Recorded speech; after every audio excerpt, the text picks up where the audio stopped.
You all probably know about the Tesla Cybertruck, even if you know little to nothing about the car industry. Upon its reveal, it was immediately ridiculed by many, especially for its design. I mean, it's as if a 4-year-old on steroids designed the Cybertruck. Not only that, but it kept becoming more and more hated even after its release, thanks to its outrageous price, poor build quality, software malfunctions, and questionable safety features. All this made the Tesla Cybertruck one of the most hated cars of today's day and age, and it's one of the few cars to become divisive and controversial to the general public. And so, today, we're going to be talking about the most controversial cars ever, and we're not just going to talk about cars, no. We're also talking about some controversies involving whole manufacturers. So yeah, with all that said, this is AutoFil, and I hope you enjoyed this video. I think a good controversy to start with is probably going to be the Volkswagen emissions scandal of 2015, better known as Dieselgate. Basically, for those of you who don't know, the scandal began in September of 2015 when the US Environmental Protection Agency, or EPA, issued a notice of violation of the Clean Air Act to the entire VW group. This act intended to reduce and control air pollution throughout the entire United States. Now, you may be wondering, why was a notice of violation issued to Volkswagen specifically? Well, since 2009, the company's engineers had programmed VW's well-known TDI engines to only activate their emissions controls during emissions testing, allowing them to meet US emissions standards. However, after the tests, the car with the TDI engine would have its emissions controls automatically disabled during real-world driving, causing much more nitrogen dioxide to be produced by the vehicle than would with emissions controls. VW ended up releasing about, maybe 11 million cars worldwide with this software deployed between 2009 and 2015. In short, Volkswagen was basically saving money simply by not bothering with making more eco-friendly engines to comply with the US's strict regulations. When this scandal was revealed to the public, it definitely hurt VW's public image, at least in the United States, quite a lot. There were also obviously some severe consequences. The amount of cars affected by this scandal was at least 11 models, spanning 3 brands, Audi, Porsche and VW itself. There are probably even more out there, as we do know that about 700,000 Seats were affected, and maybe around 1 million Skodas too. All of the cars affected that were sold in the US had to be recalled, and while some were repaired and resold without the cheat software, most were not repaired, and no, they weren't scrapped. Instead, Volkswagen sent a whopping 300,000 cars to the Mojave deserts in California. These cars are completely unused and look like brand new models that just sit and rot in the desert's dry climate. Well, they don't necessarily rot, as the climate prevents these abandoned VWs from rusting. Yeah, it's time for some science with AutoFil. You see, rust forms thanks to a combination of water, oxygen and iron. Because the climate of a desert isn't very moist, rust forms much slower. So yeah, that's why these 10-year-old cars look like they just came out of the factory. The more you know, I guess. Anyway, when it comes to the fate of Dieselgate's affected models in Europe, for example, over 8 million were recalled, although some remain driving on European roads without any software updates to this day. When it comes to the amount of money VW had to pay in compensation to the EPA, the German automaker was forced to pay a hefty total of $4.3 billion US. Not only that, but a handful of former executives involved in the scandal were also criminally charged. Talk about karma. Anyway, as I said before, this incident truly harmed VW's public image, and while pretty much everyone has moved on and doesn't care, this scandal also definitely caused lots of people to stray away from diesel engines, which is quite sad. Oh well, I guess this should teach you a lesson. Remember kids, don't lie about diesel emissions. With that said, let's move on. Next up, we have what I'd call a much more significant controversy than the previous one, causing not only injuries but also fatalities. And no, it doesn't surround any specific car manufacturer. Instead, this controversy focuses on Takata, a Japanese automotive parts manufacturer. Yeah, this is a rather significant one, as I said. Anyway, this company is quite infamous for causing two of the biggest car recalls of all time. The first time this happened was in 1995, when it was discovered that over 8 million Japanese-built vehicles in the US made between 1986 and 1991 had faulty seat belts made by Takata. This happened when Honda owners reported seat belt buckles either failing to latch or releasing automatically, or even releasing in accidents. It was soon discovered that not just Hondas had this issue, but other cars from other Japanese automakers had this issue too. And so the aforementioned 8 million Japanese cars, yes, each and every one of them had to be recalled. The automakers using seatbelts including not just Honda, but Isuzu, Mazda, Nissan, Subaru, and the list goes on. Oh yeah, we also can't forget that some overseas car makers happen to sell cars based on the Japanese vehicles that had faulty seatbelts, which means that companies like Ford, Chrysler, and GM all also had to recall some cars. Now then, you probably want to know why these seatbelts were faulty in the first place. You see, it was discovered that these seatbelts were made using ABS plastic, that after being exposed to ultraviolet light from the sun, would become brittle and pieces would start falling off, eventually leading to the belt buckle getting jammed. All because of this, over 8 million cars were recalled, as I said before. Truly one of the biggest automotive recalls. Although it would end up being overtaken by a bigger controversy, as in 2013, Takata would strike again. Basically, Takata had begun making airbags back in 1988, and by 2014 held 20% of the market. However, around this time, several car makers took notice of an issue regarding these airbags made by Takata. Essentially, these airbags were produced by Takata's Mexican subsidiary, TK Holdings, which, when manufacturing these airbags, mishandled the production of the explosive propellants and chemicals used in the airbags. This caused them to sometimes rupture in a car crash and send debris flying into the cabin. Moisture was also a significant factor in the cause of this issue, as moisture could destabilize the propellants in the airbag, causing it to basically explode. And this issue not only caused countless injuries, but also a handful of untimely deaths, just because of deadly airbags. What an oxymoron. A lot of car companies were affected by this issue, including BMW, Ford, Honda, Toyota, and even Chrysler.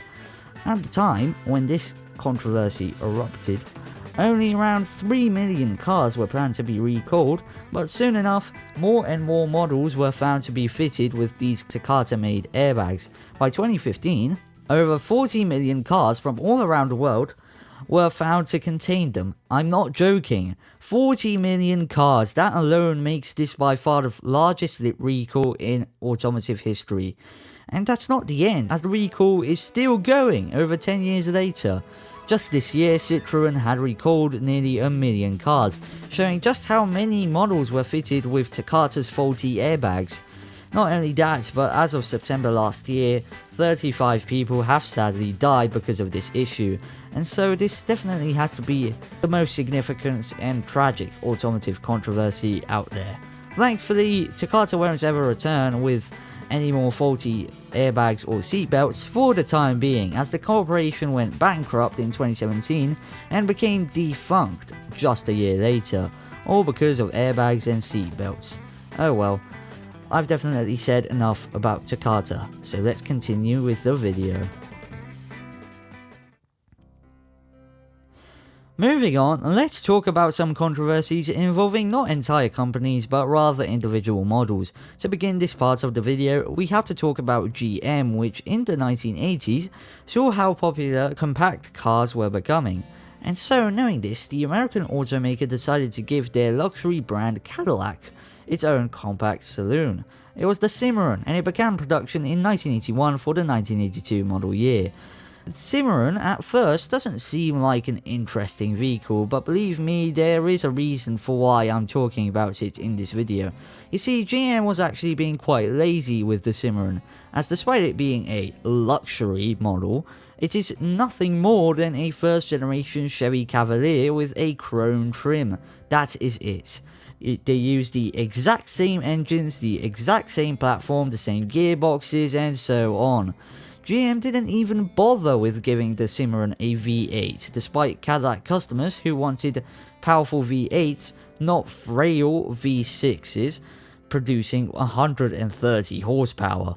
It is genuinely disgusting how General Motors was, and sometimes still is, this lazy as a company. The original price difference between the Cimarron and the Cavalier also shows, as you had to pay around $7,000 for a new Cavalier, while on the other hand, you could buy a Cimarron for $12,000. So yeah, $12,000 for a Cavalier with chrome plastered onto it. How innovative. Anyway, it seems as if the public immediately realised what GM was doing here, as practically no one was buying the Cimarron, with only 132,499 Cimarrons getting sold during the 7 years it was in production. And while it did get a handful of updates, nothing could prevent General Motors from discontinuing it in 1988, and to this day, there hasn't been a successor. I reckon that this failure caused GM to stray away from the luxury compact saloon market, and maybe that's for the better. Anyway, let's move on to our next car.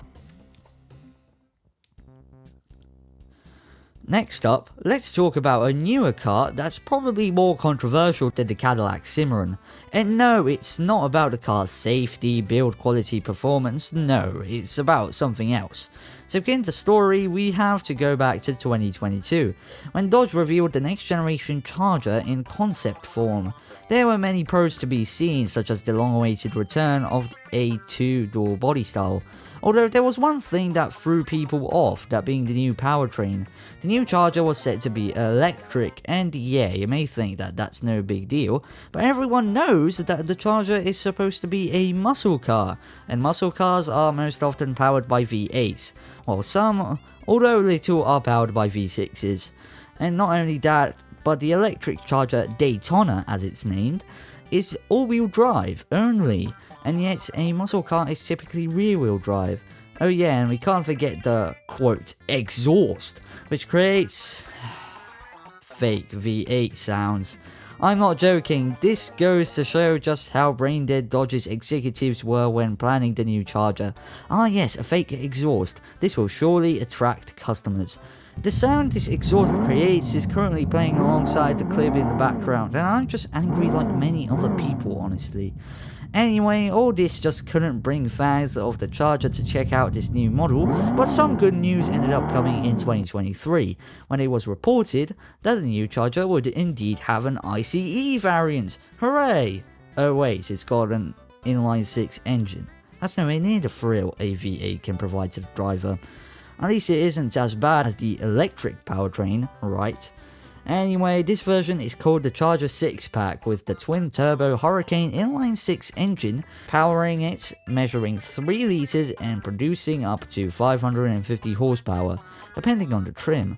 Now sadly, the 6-pack hasn't actually launched yet. The top-shelf Scat Pack trim for the 6-pack is going to launch later this year, while the RT trim will release in the first half of next year, so at least we have that. The electric Charger Daytona is already out and has been for a little less than a year, and it probably won't be produced much longer, at least its Scat Pack trim, because it is confirmed to not return in the next model year.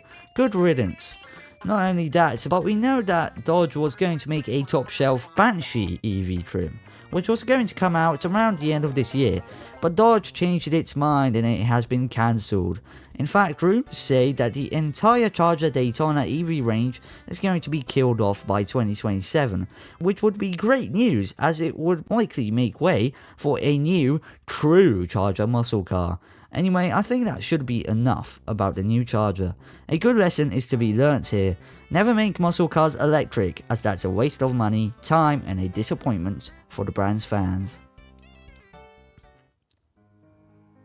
For our last car today, we're talking about another rather new car that managed to be divisive in almost every way possible. But first, before we get to the actual car, we have to talk about Jaguar. The British marque hasn't been doing the best lately, with tiny sales numbers and only one model, the F-Pace, currently still being sold. Like seriously, back last year, Jaguar only sold 33,000 models worldwide. A very tiny amount. You're also probably wondering why Jaguar is only selling one model.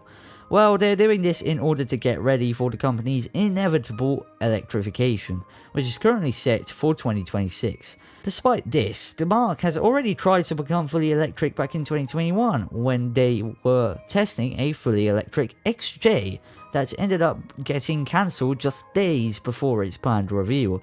And so last year, Jaguar decided to try again. This time by not only revealing a new car but also by completely rebranding itself. Initially, the company revealed its new logo.